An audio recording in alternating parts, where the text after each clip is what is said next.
ওম শান্তি সুপ্ৰভাত আজি 3 জুন 2026 প্ৰাতঃ মুৰলী বাপ দাদা মধুবন আজি বাবাই কৈছে মৰমৰ সন্তানসকল পিতাৰ আশীৰ্বাদ লবলৈ হলে সেৱাধাৰী সুসন্তান হৈ সকলোকে সুখ দিয়া কাকোৱে দুখ নিদিবা আজি মুৰলীৰ প্ৰশ্নটো হ'ল ধৰ্মৰাজৰ শাস্তিৰ পৰা হাত সাৰিবলৈ কোনবোৰ ঈশ্বৰীয় নিয়মৰ প্ৰতি ধ্যান দিব লাগে উত্তৰটো হ'ল কেতিয়াও ঈশ্বৰৰ সন্মুখত প্ৰতিজ্ঞা কৰি হেয়া অৱজ্ঞা কৰিব নালাগে কাকোৱে দুখ দিব নালাগে ক্ৰোধ কৰা বিতুষ্ট কৰা অৰ্থাৎ এনেকুৱা আচৰণ কৰা যাৰ দ্বাৰা ঈশ্বৰৰ নাম বদনাম হয় তেন্তে তেওঁলোকে বহুত শাস্তি ভোগ কৰিবলগীয়া হয় সেয়েহে এনেকুৱা কোনো কৰ্ম কৰিব নালাগে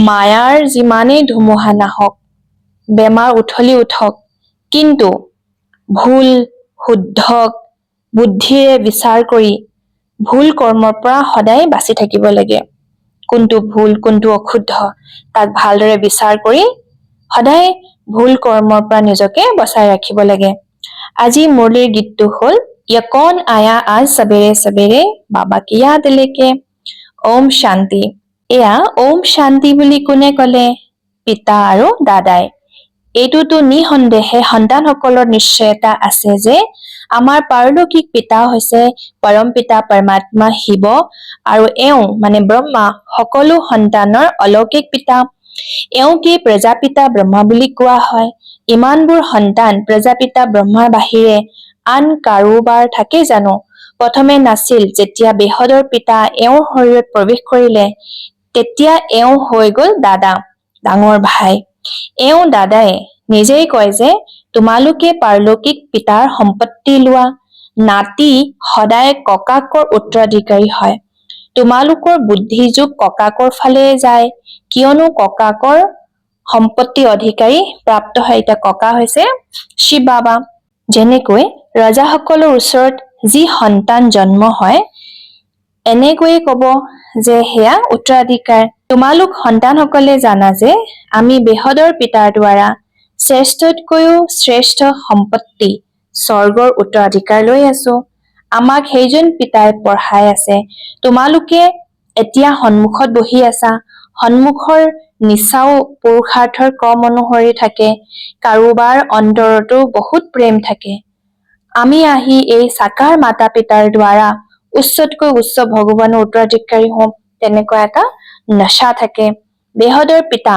অতি মৰমৰ যিয়ে আমাক বাদশাহী যোগ্য কৰি তোলে মায়াই একেবাৰে অযোগ্য কৰি দিয়ে কালি বাবাৰ ওচৰলৈ কোনোবা সাক্ষাৎ কৰিবলৈ আহিছিল কিন্তু তেওঁ জানো কিবা বুজি পাইছিল বাবাই বুজালে এওঁলোক সকলো ব্ৰহ্মা কুমাৰ তুমিও ব্ৰহ্মা বা শিৱৰ সন্তান হোৱা ন সকলোৱে হাঁ কৰা দেখি তেখেতে হাঁ কৰি দিলে কিন্তু বাবাই কৈছে তেখেতে বুজা নাই এওঁ তেওঁৰ সন্তান মানে ব্ৰহ্মা বাবাও হৈছে শিৱ বাবাৰ সন্তান উত্তৰাধিকাৰ লৈ আছে সেইদৰে আমাৰ ওচৰতো বহুত সন্তান আছে যিসকলৰ বুদ্ধিত বহুত কমকৈ ধাৰণ হয় সেই আনন্দ সেই আত্মিক নিচা দেখিবলৈ পোৱা নাযায় ভিতৰি আনন্দৰ পৰা বহুত ঊৰ্ধ্বগামী হ'ব লাগে হেয়া সকলো চেহেৰাতে দেখা পোৱা যায় এতিয়া তোমালোক প্ৰেমিকাসকলৰ জ্ঞানেৰে অলংকৰণ কৰা হৈছে তোমালোকে জানা আমি প্ৰেমিকৰ প্ৰেমিকা সাজন কি সজনী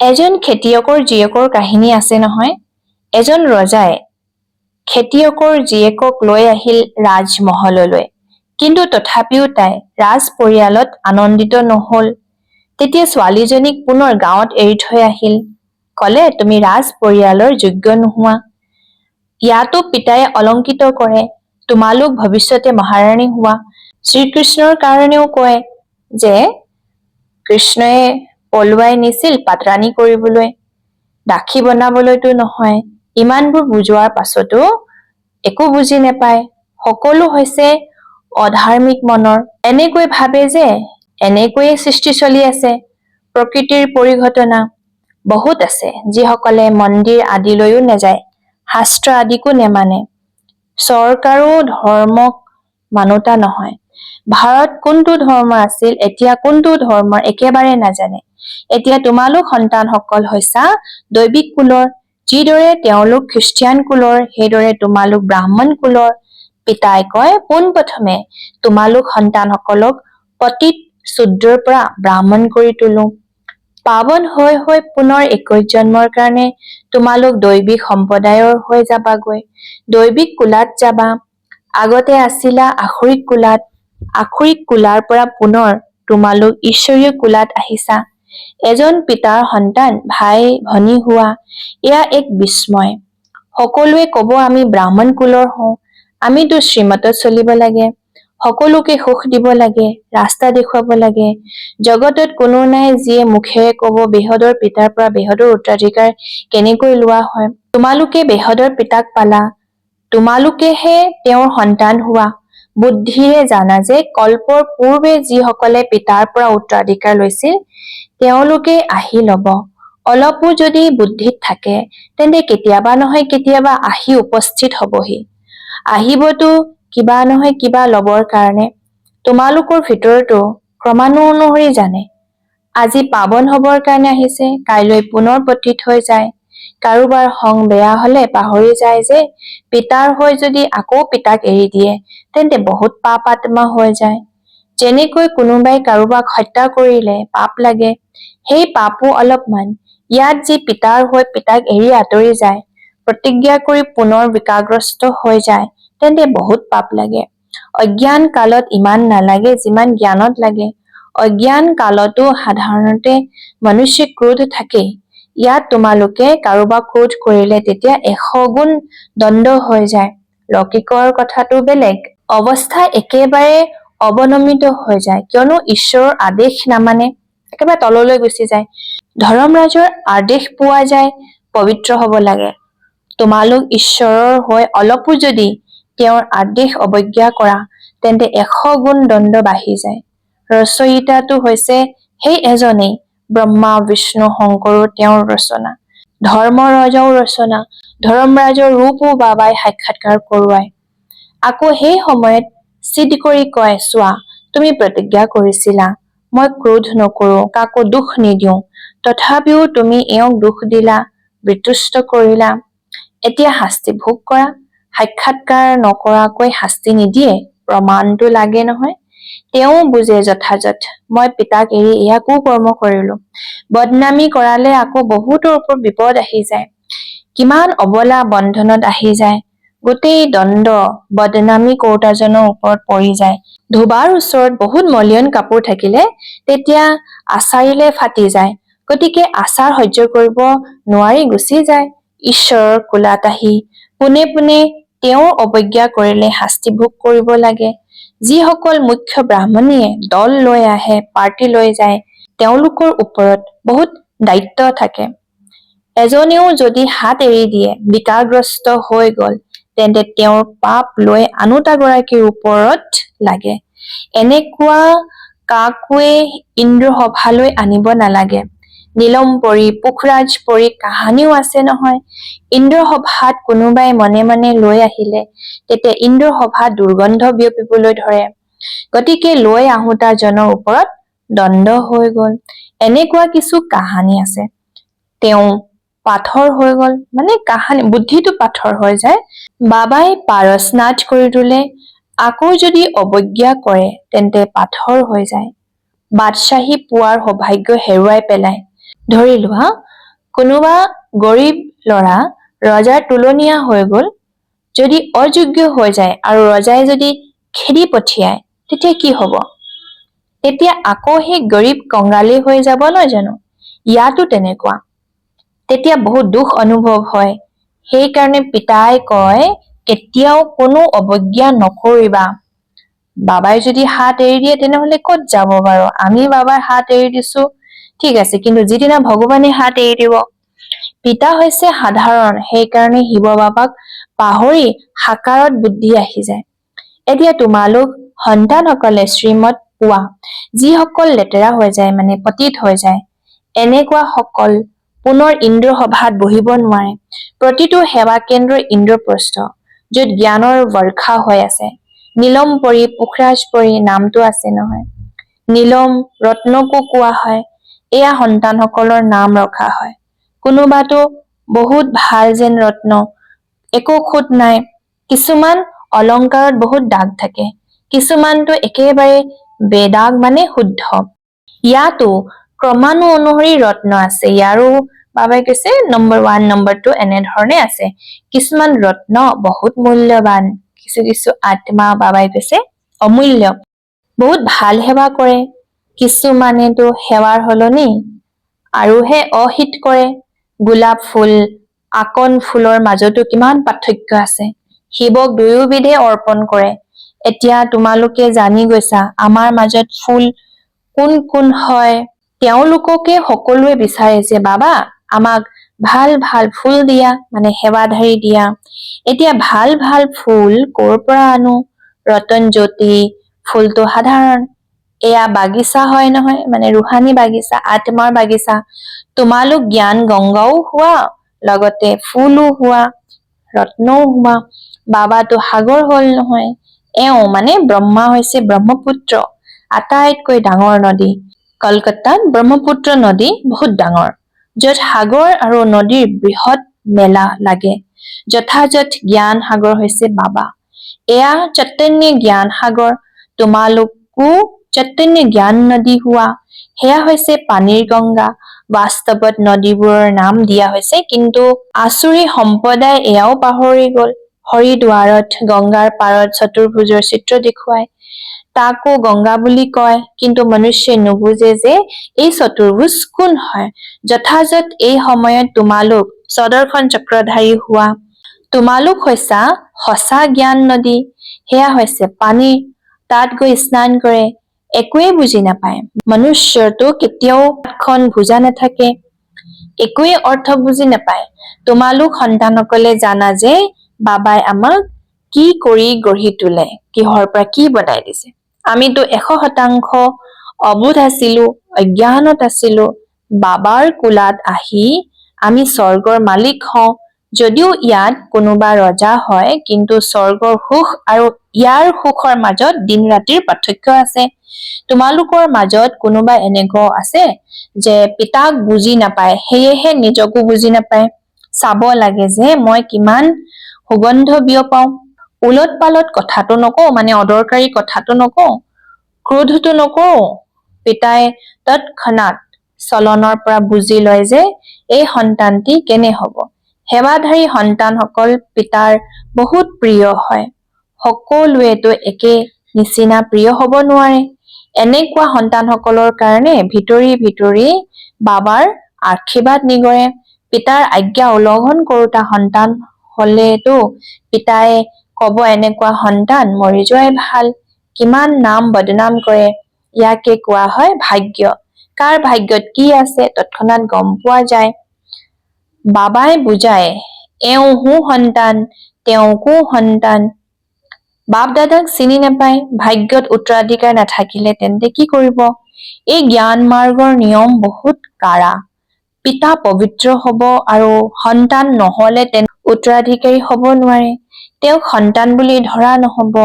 আকৌ কব মইতো শিৱ বাবাক উত্তৰাধিকাৰী কৰিম, তেতিয়া বাবাই মোক 21 জন্মৰ কাৰণে প্ৰতিদান দিব। ইয়াৰ অৰ্থটো এইটো নহয় যে বাবাৰ ওচৰত আহি বহি যাব লাগে, নহয়। ঘৰ গৃহস্থত থাকিও সকলো চম্ভালিও কেৱল নিমিত্ত হৈ থাকিব লাগে। এনেকুৱা নহয় যে তোমালোকৰ সন্তান আদিক পিতায়ে চম্ভালিব, নহয়। এনেকুৱা খেয়াল কৰোতাসকল বিপথে যায়। কোনোবাই ভাবে না সকলো বাবাই চাব, নহয়। ইয়াত বাবাৰ ওচৰত একেবাৰে পবিত্ৰ হোৱা উচিত। অপবিত্ৰ কোনেও বহিব নোৱাৰে, নহলে পাথৰ বুদ্ধি হৈ যায়। ইয়াৰ অৰ্থটো হৈছে বাবাই যেতিয়া পবিত্ৰতাৰ কথা কয়, বা যেতিয়া বাবাই সেৱাৰ কথা কয়, বা বাবাই যেতিয়া কেতিয়াবা তন মন ধন উৎসৰ্গা কৰিবলৈ কয়, তেতিয়া বুজি নোপোৱা সকলে সেই কথাবোৰ অলপ উল্টাকে বুজি লয়। সেয়েহে বাবাই কৈছে আগতকৈ আৰু বুদ্ধিটো কি হৈ যায়, পাথৰ হৈ যায়, কোনো কামৰ নহয়, জ্ঞান যোগ বুদ্ধিত নোসোমায়। পিতাৰ সন্তান হোৱাৰ পাছত সকলো বেমাৰ উঠলি উঠিব। সেয়েহে বাবাই কৈছে কোনো ধৰণৰ কৰ্মেন্দ্ৰিয়ৰ দ্বাৰা যাতে পাপ নহয়, তাৰ কাৰণে বহুত ধ্যান দিবলৈ কৈছে, কিয়নো আমাৰ লক্ষ্য বহুত উচ্চ। পিতাৰ সন্তান হোৱাৰ পাছত এই সকলোবোৰ বেমাৰ কি হব আৰু উঠলি উঠিব। বৈদ্য লোকসকলেও কয়, মানে যিসকল দৰৱ দিয়ে তেওঁলোকেও কয় আমুক ঔষধৰ দ্বাৰা তোমাৰ বেমাৰ বাহিৰ হব, তুমি ভয় নাখাবা। পিতাইও নিজে কয় তোমালোক পিতাৰ হলে মায়া ৰাৱণে তোমালোকক বহুত হাইৰাণ কৰিব, বহুত ধুমুহাত লৈ আহিব। তোমালোকে এতিয়া শুদ্ধ আৰু অশুদ্ধৰ জ্ঞান পাইছা, অন্য কাৰো শুদ্ধ অশুদ্ধৰ বুদ্ধি নাই। সকলোৰে বিনাশ কালত ভ্ৰষ্ট বুদ্ধি, প্ৰীত বুদ্ধি তোমালোকৰ মাজতো পুৰুষাৰ্থৰ ক্ৰম অনুসৰি আছে। প্ৰীত বুদ্ধি সকলে পিতাৰ সেৱা বহুত ভালকৈ কৰিব। ভাল বাৰু, অতি মৰমৰ, কল্পৰ পাছত পুনৰাই লগ পোৱা সন্তানসকলৰ প্ৰতি মাতা পিতা বাপ দাদাৰ স্নেহপূৰ্ণ স্মৰণ আৰু সুপ্ৰভাত। আত্মিক পিতাৰ আত্মিক সন্তানসকলক নমস্কাৰ। আৰু আমাৰ ফালৰ পৰাও আত্মিক পিতাক আত্মিক সন্তানসকলৰ বহুত বহুত याद प्यार আৰু নমস্কাৰ। শুক্ৰিয়া বাবা, শুক্ৰিয়া। আজি মুৰলীৰ পৰা ধাৰণাৰ কাৰণে মুখ্য সাৰ। প্ৰথমটো, ঈশ্বৰৰ সন্তান হৈ অলপো তেওঁৰ আজ্ঞা অৱজ্ঞা কৰিব নালাগে। এই কৰ্মেন্দ্ৰিয় সমূহেৰে কোনো ধৰণৰ কুকৰ্ম কৰিব নালাগে। উলট পালট মানে অদৰকাৰী কথা কব নালাগে। সুসন্তান হৈ পিতাৰ আশীৰ্বাদ লব লাগে। 2 নম্বৰটো, অনাসক্ত হৈ নিজৰ গৃহস্থ ব্যৱহাৰ চম্ভালিব লাগে। জ্ঞান মাৰ্গৰ যি নিয়ম আছে সেইমতে পুৰা চলিব লাগে। শুদ্ধ আৰু অশুদ্ধক বুজি মায়াৰ পৰা সাৱধানে থাকিব লাগে। বৰদানটো, কাতৰ মগনীয়া তৃষ্ণাতুৰ আত্মাসকলৰ তৃষ্ণা নিবাৰণ কৰোতা, সকলো সম্পদেৰে সম্পন্ন হোৱা, যিসকলে এতিয়া বিচাৰি আছে, বাবাই কৈছে চিঞৰি আছে সুখ শান্তি লাগে, তো তেখেতসকলৰ যি ভোক তৃষ্ণা এই সকলক নিবাৰণ কৰিবৰ কাৰণে নিজে সকলো সম্পদেৰে সম্পন্ন হব লাগিব। ৰিপিট কৰি দিছো, কাতৰ মগনীয়া তৃষ্ণাতুৰ আত্মাসকলৰ তৃষ্ণা নিবাৰণ কৰোতা, সকলো সম্পদেৰে সম্পন্ন ভৱ। যেনেকৈ ঢৌত ভাহি থকা বা ডুবিবলৈ ধৰা আত্মাই খেৰ টুকুৰা ডালৰো আলম্বন বিচাৰে, মানে সহায় বিচাৰে, তেনেকৈ দুখৰ এটা ঢৌ আহিবলৈ দিয়া, তেতিয়া দেখিবা অনেক সুখ শান্তিৰ মগনীয়া আত্মাসকলৰ কাতৰ হৈ তোমালোকৰ সন্মুখত আহিব। এনেকুৱা তৃষ্ণাতুৰ আত্মাসকলৰ তৃষ্ণা নিবাৰণৰ বাবে নিজক অতীন্দ্ৰিয় সুখ আৰু সৰ্ব শক্তিৰে সৰ্ব সম্পদৰে ভৰপূৰ কৰা। সৰ্ব সম্পদ ইমান জমা হওক যাতে নিজৰ স্থিতিও স্থায়ী হৈ থাকে আৰু অন্য আত্মাসকলকো সম্পন্ন কৰি তুলিব পাৰা। শ্লোগানটো হল, কল্যাণৰ ভাৱনা ৰাখি শিক্ষা দিয়া, তেতিয়া শিক্ষাই অন্তৰ স্পৰ্শ কৰিব।